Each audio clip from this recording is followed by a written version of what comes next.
Are we good? Yeah. We're good. All right. Welcome. Thanks for joining us today. My name is Lincoln Restler. I'm the local council member here in the 33rd Council District. And today we have a very simple message: no more parking. Yeah. I'll tell you, I'm just in my second month as a council member here in Brooklyn, but immediately after taking office, a number of developers approached us. They had already certified applications for rezonings in our district, and they told us that these development proposals, and I'll give you an example. We had one at 840 Lorimer Street, 1 block away from the G train. This proposal has 24 parking spots in its basement. And there's nothing that I could do as a council member, and there's nothing that Antonio could do as the borough president to change that reality of this proposal. Yeah. That we could either approve it with 24 parking spots, or we could reject it and kill the development altogether. And it doesn't make any sense. So we are using our power as council members, as borough presidents, to tell developers and tell the Department of City Planning that if you want to apply for rezonings in our community, file for a special permit that eliminates parking requirements. The future, we have real power here. Developers need our consent and approval to build their projects. And we are telling them plainly that they have to file a special permit to end parking requirements. The future of our city depends on it. We need to be disincentivizing car use, not making it easier for people to own cars. And when you look at new development projects, they put the parking either below grade, below ground, where it is extraordinarily expensive and adds hundreds of thousands, if not millions of dollars to given projects, or they put the parking at ground level. So instead of getting a great small business in our neighborhood or a community facility that's providing services that's meeting our needs, we're instead getting drab, dark, lifeless parking filling up our streets. It doesn't make any sense. So we are flexing our muscle. 9 council members, that's 1.4 million New Yorkers that are represented by each of us. I think Michelle Wu got a lot of love and attention in Boston recently for saying that she's not going to do any more parking in affordable housing developments, which is great. We've already done that in New York, just to be clear. And what we're doing in an area twice the size of Boston is we're saying that in all new development, if you're coming for a rezoning, we're taking out the parking. Period. I want to give a special shout out to each of our colleagues from the council who have signed on.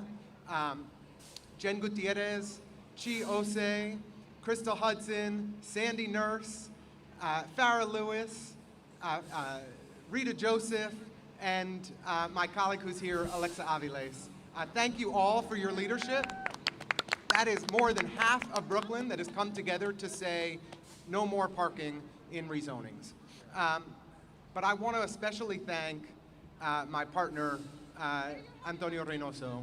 Antonio has been, I think, a tremendous leader in the council over the last 8 years, and now as borough president, in demanding responsible development. And you know, I'm a little embarrassed to say that if my parents were here, I think they love him as much as, if not more than they do me. But that's just because Antonio's the best. And when we first kind of identified this issue, the first phone call we made was to him, and it was him and his office that helped us identify the solution. So I really want to thank Antonio for your leadership and your partnership in making this happen. Thank you so much. Thank you. Thank you so much, Council Member Lincoln Restler. I can't tell you how happy I am to be here. And Lincoln, you've done an amazing job. For us to be doing these proposals this early on, while folks are still figuring out how to turn on the lights in City Hall, we're actually affecting meaningful change in people's lives and really talking about planning in the city of New York. It's about planning. If you stand here, behind you, you will see countless vehicles and buses tripled and quadrupled up trying to pass through here, because one thing we can't get is more street space. Right. It just won't happen. But what we are seeing is an increase in vehicle usage. And what we're doing is allowing for folks to continue to buy vehicles and make it convenient by adding parking spaces in these new developments in areas that absolutely do not need them. These are areas like Williamsburg, where we have the J, M, Z, G, L trains. Why anyone in North Brooklyn would ever need a vehicle is beyond me.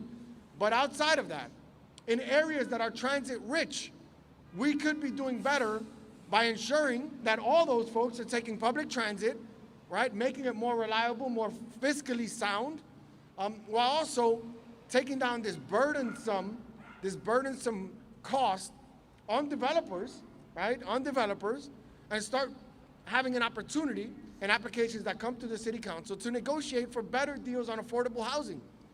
So many times, developers come to us and say, it is fiscally impossible for us to give you more housing because we have to drill down 2 to 3 stories below ground to build two floors of parking. Exactly. We're saying you don't need to do that anymore, but we are going to ask for more affordable housing. But even outside of the affordable housing, we need more housing in the city of New York overall. We just need it. And doing this would make it so that the growth of housing can happen and make it less cumbersome for anyone that is building in the city of New York. We need to start building for our future. We need to start planning. Planning is extremely important. We're not going to ask the folks in Sheepshead Bay or in Canarsie that have to get 2 buses to get to a train to do this. We're focusing on areas like downtown Brooklyn, like Williamsburg, parts of central Brooklyn that have great transit options that you don't need to build any more parking. I do want to say that long term, I hope that we can make this for every single development in the city of New York. That is the goal. But we have to take baby steps to get there, I guess. So we're going to start with the transit-rich areas where there's very little argument against the need to build parking in areas that are transit-rich in this city. So again, I want to just thank Council Member Lincoln Restler for being the first person to put this forward in a district that is very transit-rich and being the first person to put his neck on the line to tell people that no more parking. So thank you, Lincoln. Council Member Alexa Aviles is with us as well. And I just want to introduce her. I want to say that Councilmember Aviles comes from an area that is, one part is transit rich and the other part is a transit desert. So nobody understands this probably, arguably, in a local way better than Councilmember Aviles, and I want to bring her up. Again, Councilmember Alexa Aviles. Thank you. So first I want to thank Councilmember Restler and BP Antonio Reynoso for this important legislation. Attempted change the text for a special permit. So I just want to say you've heard from my colleagues here how important this is. A climate justice issue. This is a transit justice issue. This is a gender justice issue and a racial justice issue all at the same time.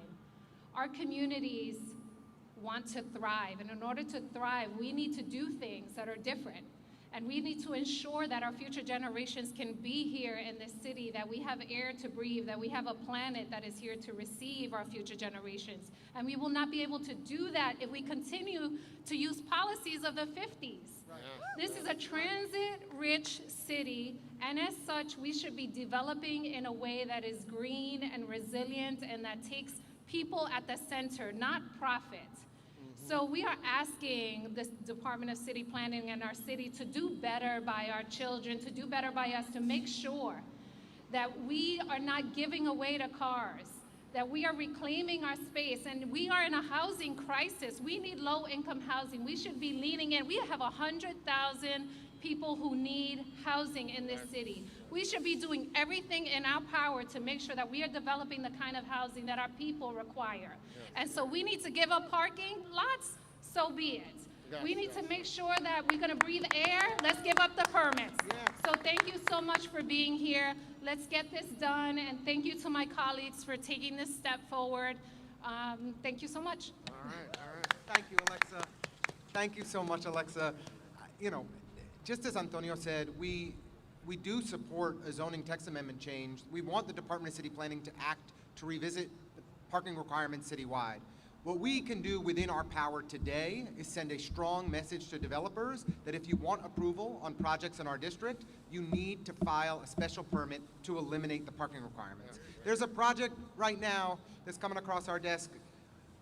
They're building 28 units on top of the Bedford L train at Bedford and North 7th, and they want to build 14 parking spots underneath. It doesn't make any sense. So that's what we're going to stop with this plan. This is within our power, and we can make it happen.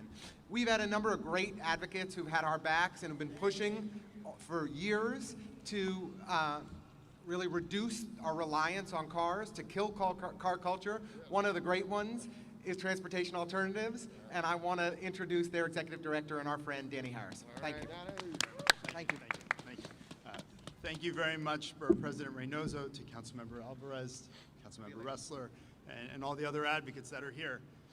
We're here quite simply because we believe that the future of New York belongs to New Yorkers and not inanimate objects. Cars sit idle 92% of the time. They cost the average owner upwards of $10,000 a year in car-related payments.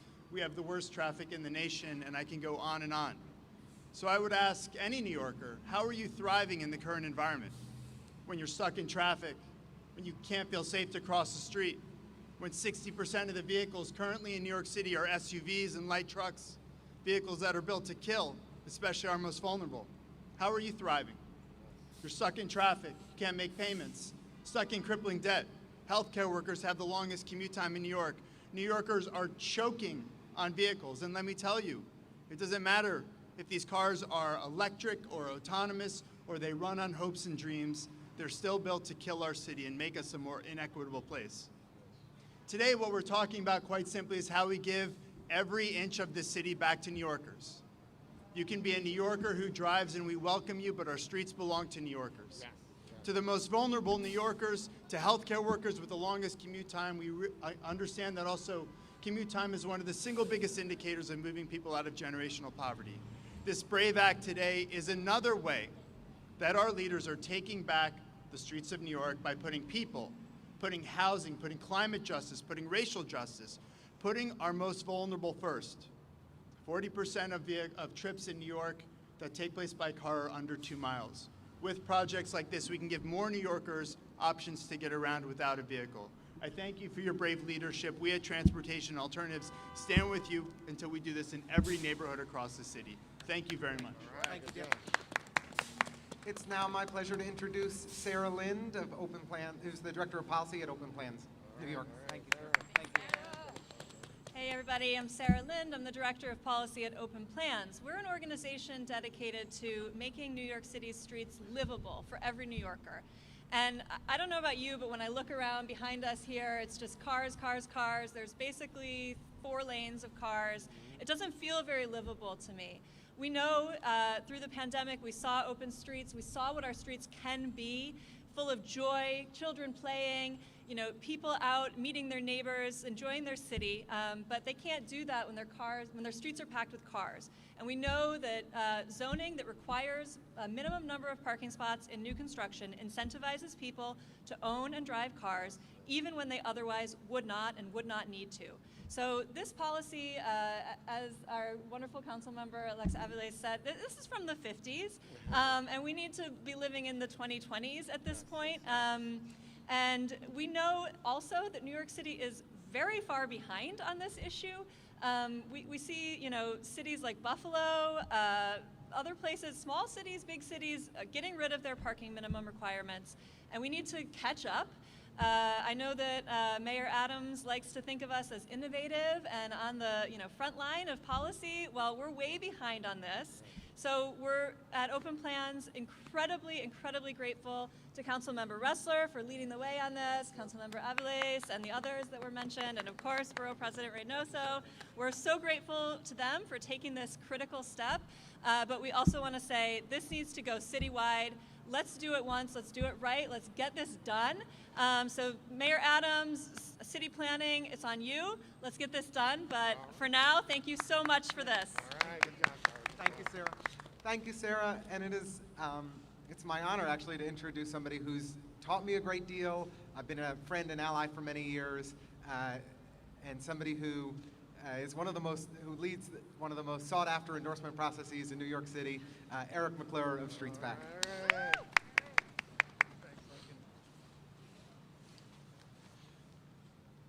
Good afternoon. Thank you, Councilmember Restler, for that very kind introduction. As he said, I'm Eric McClure. I'm the Executive Director of Streets PAC. Both Councilmember Aviles and Sarah just mentioned the 1950s, and I just wanted to really hammer that point home, that parking minimums are a policy relic of the 20th century that really have no place in a 21st century city, especially one with the transit system that New York has, and one where so many neighborhoods have good access to that transit. So it's time for the Department of City Planning and the mayor to heed the call of BP Reynoso, these council members, that it's time to really change the playing field on requiring parking. I'll tell a really brief anecdote. I was part of a team of neighborhood advocacy organizations that negotiating with developers at 125th Avenue in Park Slope, which is a current site of a now empty Key Food supermarket, which will be replaced in a new development with a new large supermarket. But in the meetings that we had with the developers, the original development team, I kept saying, well, you're building 160 units and 50,000 square feet of retail, and you have 165 parking spaces. How does that make any sense? They said, we know, but it's impossible to get a variance from the Department of Buildings. We've been through this before. It's just too much hassle. So we're just going to dig the 2 levels of parking garage beneath the site and live with it. So the development project changed hands. Unfortunately, the new developers decided to make some changes and shrink the parking lot, but it's still a 1-level parking garage, which is adding tremendously to the cost of the project. It makes housing exorbitantly expensive in New York City. We're already the most expensive housing city well, actually San Francisco might hold that title, but we're in the top 2. So it's time to stop requiring parking. Let's build more housing. Let's free up the developers to do it. And you know, if people want to build parking, they can build parking. This doesn't change that. But we encourage the other members of the council to get on board with these 9 who have come forth to call for these changes. We call on the mayor and the Department of City Planning to move us into the 21st century and adopt policies that will really make change and not have to dig so many holes in the ground. Thank you. All right, Eric. Thank you, Eric. It's true. It's exorbitantly expensive to build in New York City, and we can meaningfully drive down the costs and actually use that opportunity, as Antonio said, as the borough president said, to put leverage on developers to actually generate the affordable housing we need instead of parking. And that's what this policy change has so much potential. It's now I'd love to introduce someone who's advocating for responsible development, Will Thomas of Open New York. Hi, everyone. My name is Will Thomas. I'm the Executive Director of Open New York. We're an independent, grassroots, pro-housing organization. We support policies that increase home building, lower rents, and make New York a more affordable, livable city. Right now, rents are skyrocketing, and we don't have enough housing.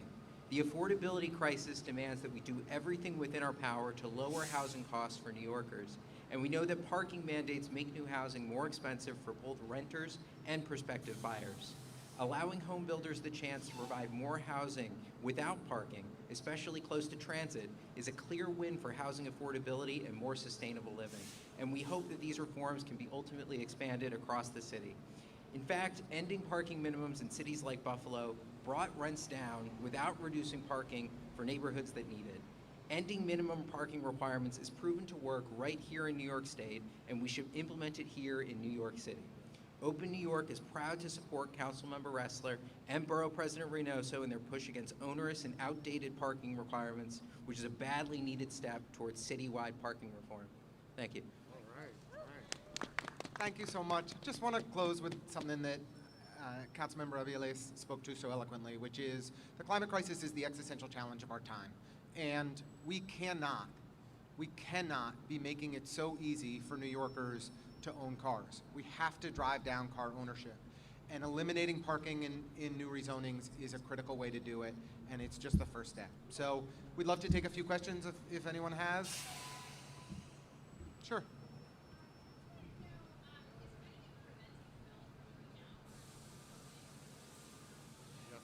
they could propose the special permit themselves, and we're giving a very clear and strong message to developers that want to build in our districts to file for the special permit, or they're going to be in trouble.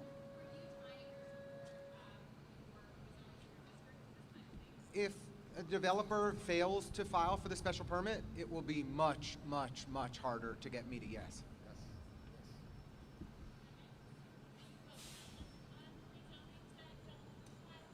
I'm far more likely to vote no on any rezoning that fails to include a special permit eliminating parking requirements.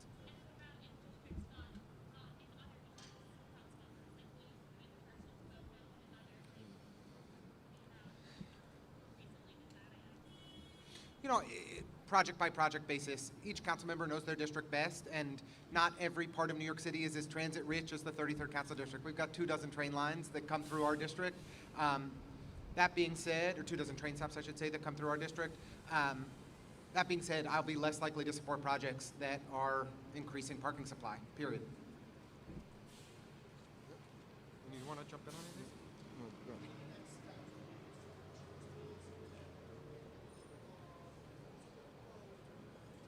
This is a discretionary policy. It is in our power to say that if a developer wants approval on a project in our district, then they need our cooperation, and we're saying file the special permits.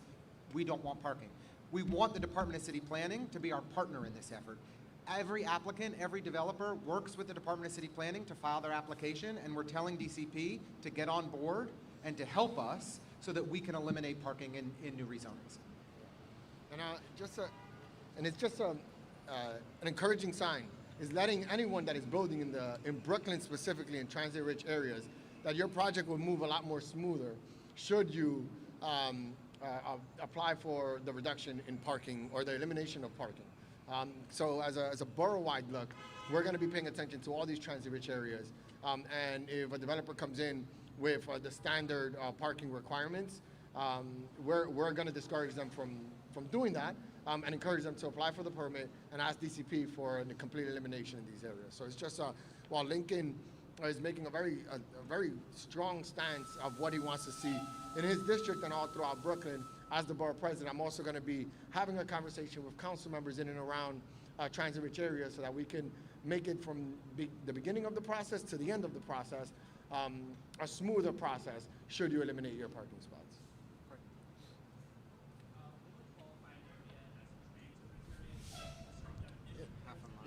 Yeah, there are different thoughts as to what is transit rich. Some people do 1 mile, some people do half a mile. It depends on how it is. I think what we're doing is half a mile from a train station can make you transit rich. Yeah.